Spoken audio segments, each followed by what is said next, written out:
WBRZ Sports sits down with a national championship winning woman. Sponsored by Team Automotive. I'm Spencer Callahan. You're watching the best in sports on WBRZ. She's fierce. I want to be tough as nails. She's flashy. There's nothing you can do to me. There's nothing you can say to me. I can handle it. She's a winner. I don't have to tell them. I think my reputation precedes me. Get to know the real Kim Mulkey. Oh, look, I'm a great bartender. WBRZ Sports sits down with a national championship winning woman. And now, this is a candid conversation with Kim Mulkey. We are so excited to be joined by head coach Kim Mulkey, the one, the only, and now the four-time national champion. Welcome in, everyone. We are inside Coach Mulkey's office, something you don't normally get to see, and that's kind of what I wanted to do today. Thank you for your time, obviously, and being able to catch up with you. I know you've been super busy, but so many people love you, right? But I wonder if they know you, and I think that's kind of what I wanted to do today. Have a little conversation with Kim and talk a little bit about basketball, but really I want to talk more about you, the person. So let's get started with the national title. Obviously, such a whirlwind of accomplishment. The thing that is amazing to me, and you and I would text back and forth, is just the way you've done it. Like, we would text, what are you doing? You know, how have you done this? I mean, and after it was all said and done, I don't know that either of us really had a great handle on it. I certainly couldn't tell you, well, we did this, this, and this. I think if I remember, I just told you, what have we done? We are creating a monster, and I don't know if we can feed this monster, but man, this sure is fun in the moment. You told us after the championship game that you asked Mackenzie, your daughter, a question, and I thought that was hilarious. I said, Mackenzie, I said, you and I have cut many nets down. You were on my undefeated team, and I said, am I about to die? And she goes, oh, Mom, don't say that. I said, this is nuts. I said, we did it quickly at Baylor and within 5 years, but come on now, 2 years?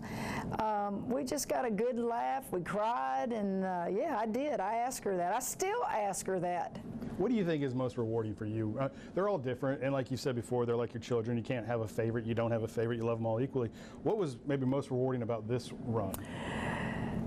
I don't know that it's any different other than the school is different. LSU's just bigger in the sense of the enrollment, huge conference, everybody with the SEC is just bigger, but the fun part is the same. The fun part is winning a championship and then watching coaches and players do it for the first time, and that just brings tears to your eyes. What's amazing to me is just the way you all did it, the assembling of the parts, the coming together, the piecing it together. I don't know who came up with that slogan, what marketing campaign that was. Brilliant. Obviously it worked, right? But just, does that make you extra prideful that you were able to kind of do it in a way that you hadn't probably done it before?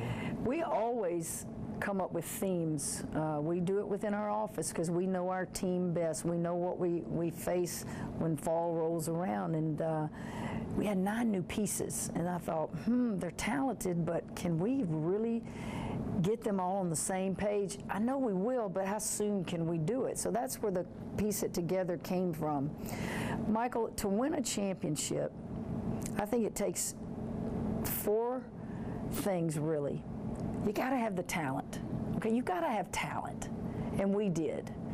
I think you got to stay away from injuries, and we were fortunate not to have injuries. And then along the way during those playoffs, you got to have something go your way. A call, a missed shot. You got to have a little luck, I guess is what I'm saying. Now, luck doesn't win championships. Luck wins games. But I thought in the Utah game, the 2 missed free throws when we were up 1 with seconds to go, that kid would not miss those if she shot them again. And then lastly, everybody has to be playing their best basketball.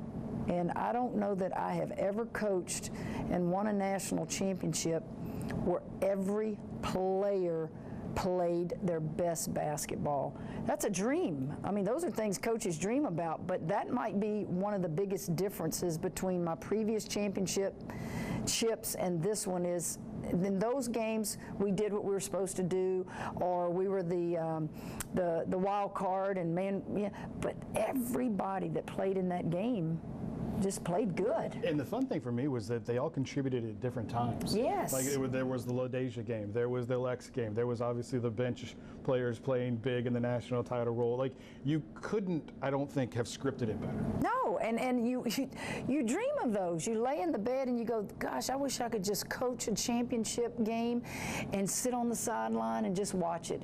And honestly, I think I really did that in the Iowa game.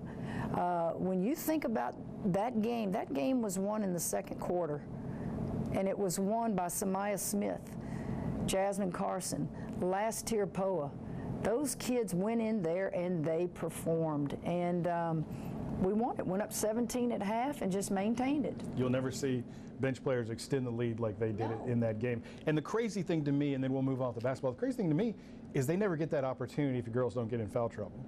Like, you're not plugging them into the game. I've seen you know, the way you work the bench enough. And they were all in at the same time because everybody was in foul trouble. It was so serendipitous, you know, that it happened the way it did. It did. You know, I'm looking over here and I'm going, national championship game. We've got 3 sitting over here in foul trouble that score the majority of our points. Maybe 1, but we had to sub 3. And then the focus that those players had, I remember that bank shot that Jasmine hit. I didn't want to call a timeout there. We were already up 14, but I'm screaming at Poa and Jasmine and LaDeja, and I'm instructing them on what I want them to do. Let's get a shot. Let's don't just be content to throw it in. Let's just get a shot at it.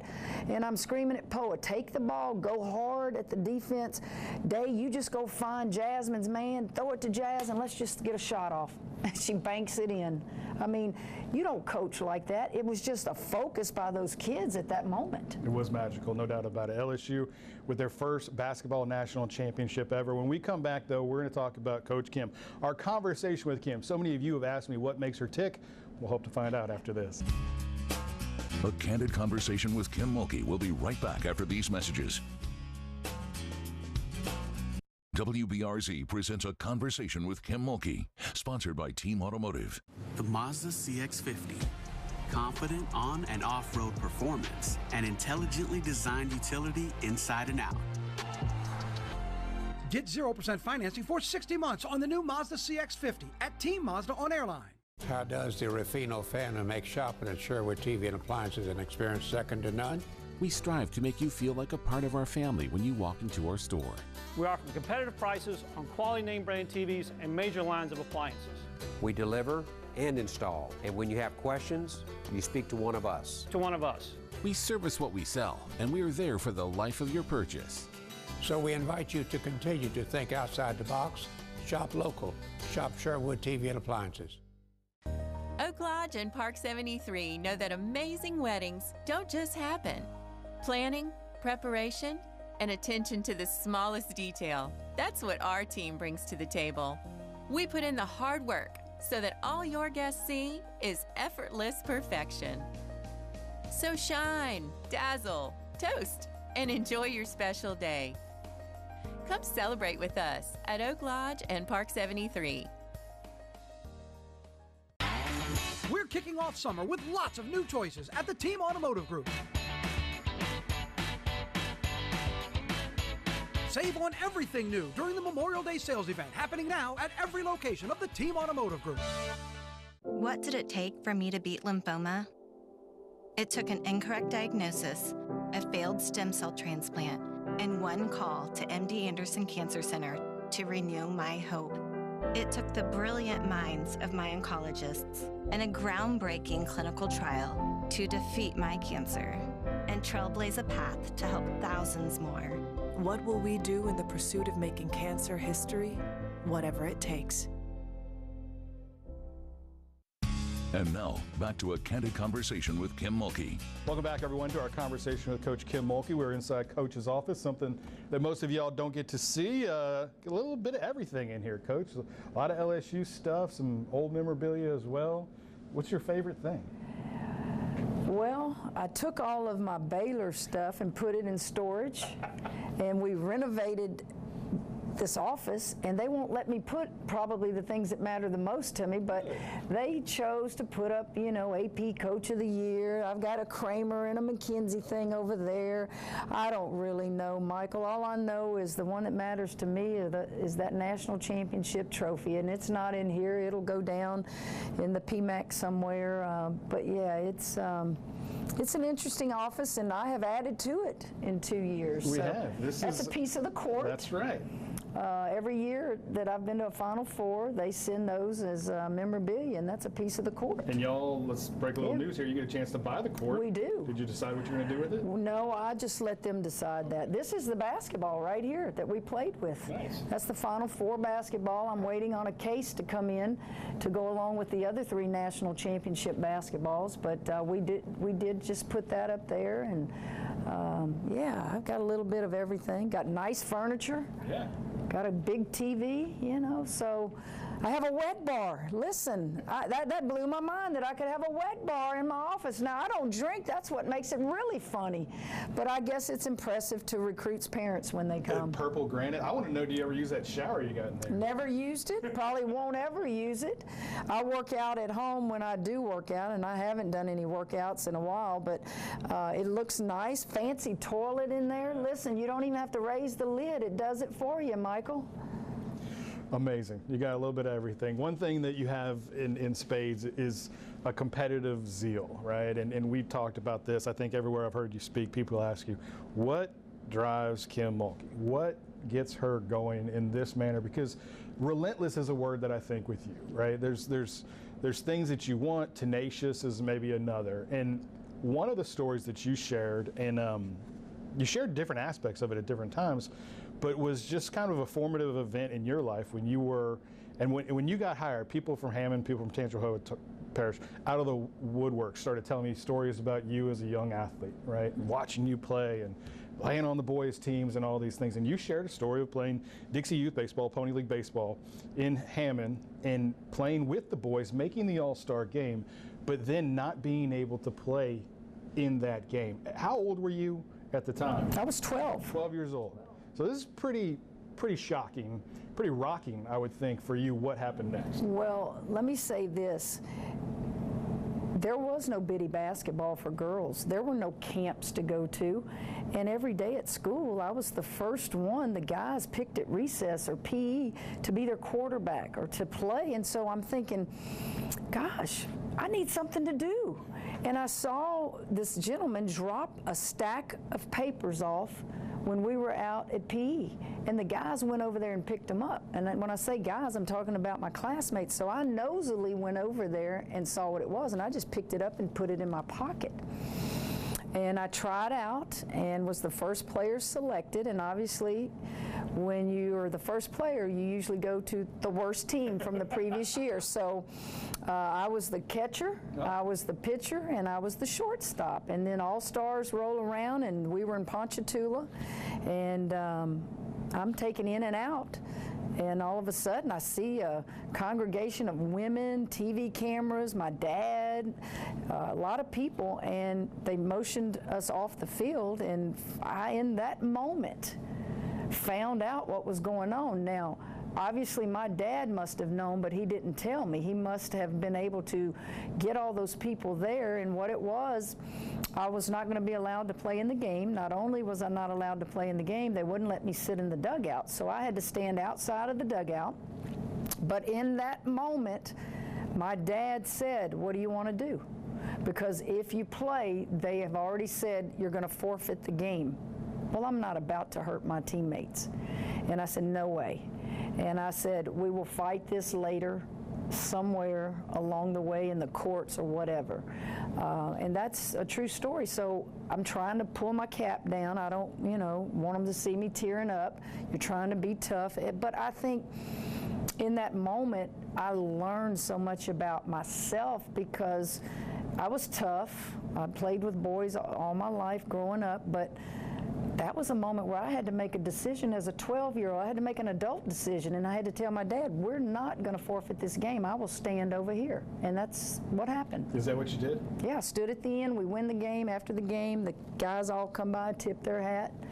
And I don't know if we lost the next game or not, but oh yeah, that was a big thing in my mind. Now, I'd heard that story, but I'd never heard the ultimatum given to you that, you know, and when you said it to Rotary, it didn't make me, you know, I wasn't surprised at all, you know, that you were going to, no. So what do you think that you took away from that? Obviously, other than that not everybody is treated fairly. A lot of things. One, I've thought of my team first. I didn't want to be selfish and say, no, I'm playing and I don't care if they think of your team first. The second thing that I think it taught me is there are all kinds of discrimination. We think of discrimination as always being race related. There's all kinds of discrimination, and I felt looking back years later, wow, that was a form of discrimination because I was a girl. And from there, you've been able to share that conversation a lot, and I think it gives a different side of you that, you know, to kind of lay the foundation for the fire. Is that accurate? I think you are who you are as a person when you're born, but I definitely believe life's experiences make you who you are. That was a big experience in my life. Integration was huge in my life. In second grade, integration hit, and I was bused to every school in Tangipahoa Parish, in the Hammond, not Tangipahoa Parish, in Hammond, based on my grade. So what a monumental time, and I didn't even know it, but it made me who I am. We're going to talk about that, thick slabs of bacon, and grandma on a front porch right after this. A Candid Conversation with Kim Mulkey will be right back after these messages. WBRZ presents A Conversation with Kim Mulkey, sponsored by Team Automotive. The Mazda CX-50. Confident on and off-road performance and intelligently designed utility inside and out. Get 0% financing for 60 months on the new Mazda CX-50 at Team Mazda on Airline. Tired of cable news? Switch to WBRZ Plus, the only 24-hour news channel you can trust. Not connected to large corporations, worried about their shareholders. We are family-owned with a community focus. Our anchors and reporters grew up here, studied here, understand our problems, and fight for solutions. Delivering in-depth investigations that get results. Break away from cable news. Keep it on WBRZ Plus, your 24-hour news channel. Find it however you stream. Honest, trustworthy, and dependable. These are the characteristics Rice & Roofing upholds doing business in Baton Rouge. Unspotted storm damage can result in catastrophic roof damage. Hail, storm. And roof wind damage can be sneaky and scary. Hail damages your roof and wreaks long-term havoc. Rice spots the damage, helps file the claim, and replaces our roof for just the cost of the insurance deductible. We have repaired storm-damaged homes and businesses in South Louisiana for over 20 years. Get your free Rice & Roofing inspection, just to be on the safe side. We're kicking off summer with lots of new choices at the Team Automotive Group. Save on everything new during the Memorial Day sales event happening now at every location of the Team Automotive Group. WBRZ presents A Conversation with Kim Mulkey, sponsored by Team Automotive. And now, back to A Candid Conversation with Kim Mulkey. Welcome back, everyone. Joined by Coach Kim Mulkey inside our office as we continue our conversation with Kim. And some of the most shocking things to me that I've heard you say have been at Rotary Club. First time you spoke after getting hired was one of them. We'll get to that in a minute. But the last time you just spoke at Rotary at LSU was pretty insightful as well. And the people that weren't there didn't have a chance to hear it or see you talk about it. But you're talking about your conversation with your grandma on your front porch and just the life lessons, I guess, that she imparted to you during those conversations. And integration was one of them. Clearly, it was a formative time of your youth as well. And something that you've used a lot, I think, since then.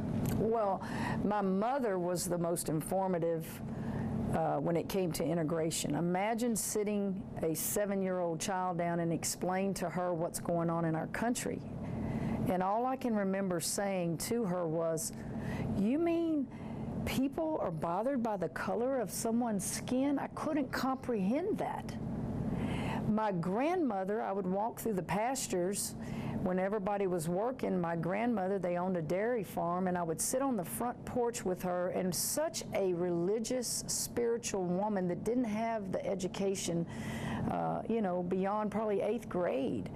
And she would teach me more things about right and wrong, about the Bible, and I never forget some of the things she would say. Baby, if you waller with pigs, you come out smelling just like them.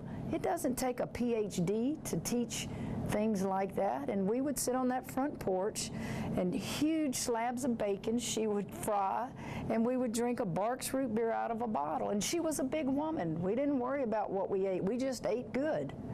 And you still love food now? Oh, absolutely. Don't we all in Louisiana? Well, this is funny. Kim doesn't drink. I don't drink any alcohol, never had any, never smoked. I don't even drink coffee. Don't drink coffee. I don't drink coffee either. I'm with you on that way. It doesn't smell like tuna fish to me. It smells like something else. And I don't do that, Michael. I don't not drink because of religious reasons or judgmental. Look, I'm a great bartender.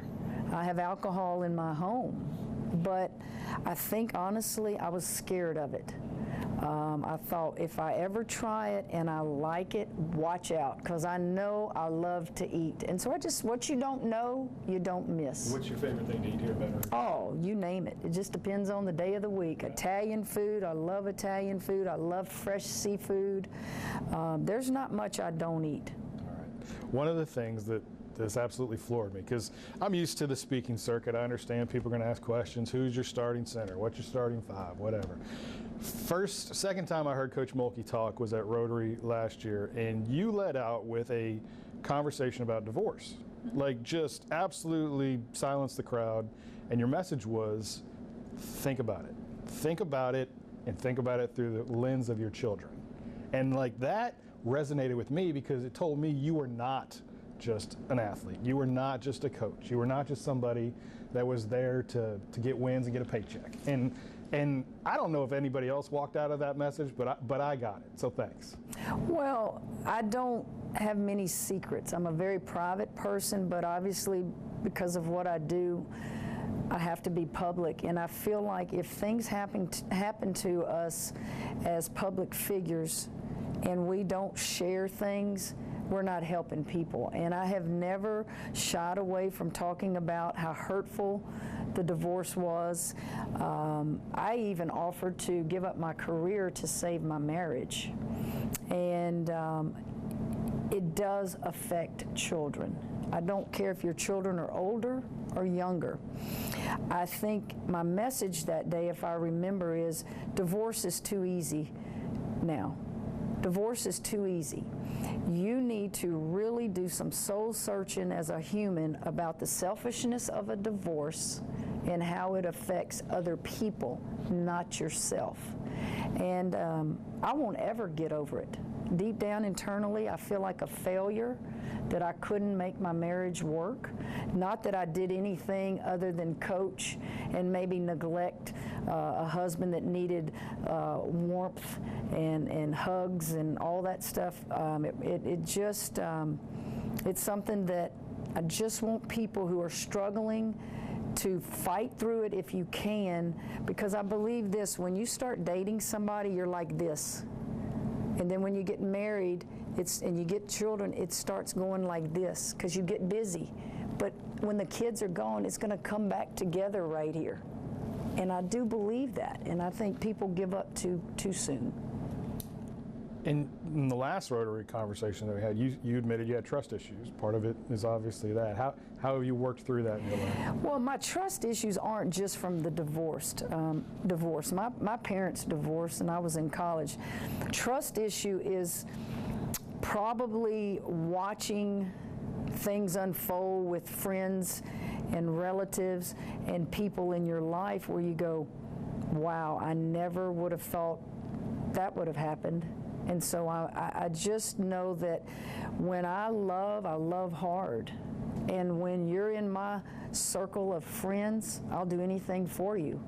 But I don't allow myself to have a large number of true friends, and that's by choice. And I think it's because of the trust. I have thousands, millions, whatever, of acquaintances, and I love it. But people who truly know me, there's not very many, and that's my choice. I don't let them in. One of the things that you said last time out was the greatest compliment you ever got was that you're tough. And you had an interesting explanation of what tough meant to you. It was pretty blunt. You want to share it? Well, you may have to help me exactly, but I always thought if I can show that coach, I'm not going to always be the most talented player.